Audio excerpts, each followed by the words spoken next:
কথা বলেন। এই যে ৭৩ দল জাহান্নামে যাবে, ৭৩-এর মধ্য থেকে ৭২ দল জাহান্নামে যাবে। এরা হিন্দু, বৌদ্ধ, খ্রিস্টান, ইহুদি কেউ না।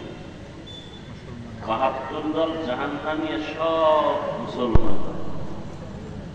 সব কি মুসলমানের মধ্য থেকে ৭২ দল জাহান্নামে যাবে। মুসলমানের ভেতর থেকে এক দল মাত্র জান্নাতে যাবে। সেই দলটা কারা? যাদের দলে লোক বেশি। হ্যাঁ, নবীজি বলেন যারা দুইটা আদর্শকে সমানভাবে মেনে চলবে। কয়টা? এক নাম্বার মুহাম্মদের সুন্নাত আর আমার সাহাবায়ে কেরামের সুন্নাত। যারা আমি মুহাম্মদেরটাও মানবে, সাহাবায়ে কেরামেরটাও মেনে চলবে, এই একদল জান্নাতে যাবে। তার মানে যারা বলবে আমি মুহাম্মদকে মানি, সাহাবাদেরকে মানি না, এরা মুমিন মুসলমান হলেও ৭২ দলের অন্তর্ভুক্ত। একদল মাত্র হক, যারা নবীও মানে, সাহাবায়ে কেরামদেরকেও মানে।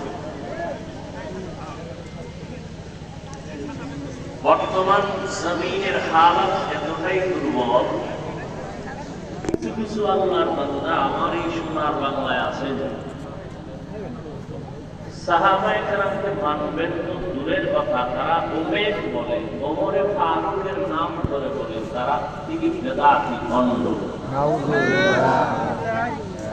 আমি ঢাকাতে বলেছি যে ওমরে ফারুক রাদিয়াল্লাহু তাআলা আনহুকে বেদাতি বা ভণ্ড বলে পর্যন্ত পুরুষ সব ভণ্ড।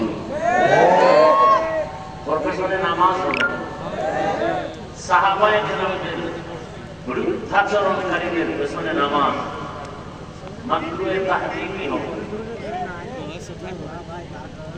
সহিভাবে নামাজ হবে না যারা সাহাবায়ে কেরামের বিরুদ্ধাচরণ করে।